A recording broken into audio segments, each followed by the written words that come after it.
What are the common counter tactics against a chess pin? Imagine you're in a tight spot where your piece is pinned, and moving it could cost you a valuable piece or even the game. Knowing how to respond to a pin can turn the tables in your favor.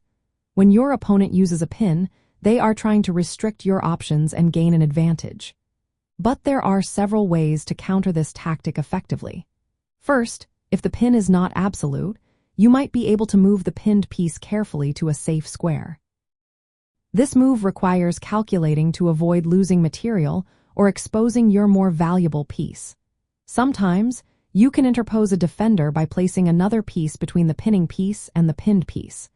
This shields the pinned piece and breaks the pin.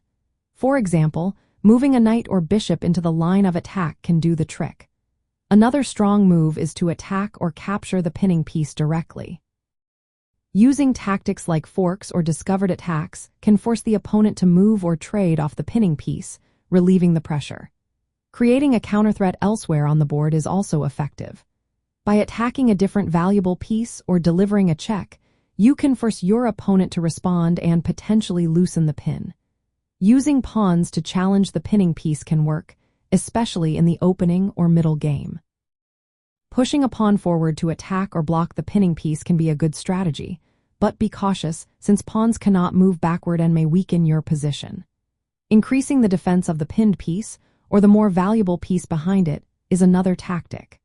Developing your pieces to support these key squares can neutralize the pin's effect.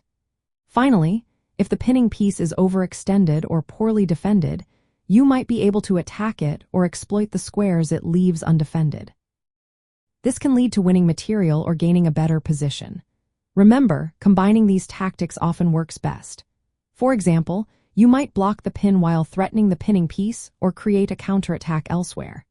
The key is to evaluate whether the pin is absolute or relative. An absolute pin means the pinned piece cannot legally move because it would expose your king. A relative pin means the pinned piece can move, but doing so might lose material. Understanding this difference helps you choose the right response. Staying calm and analyzing the position carefully is essential. Use tactics or positional moves to either break the pin or reduce its impact. With practice, you'll become more comfortable recognizing and countering pins, turning a tricky situation into an opportunity to gain the upper hand.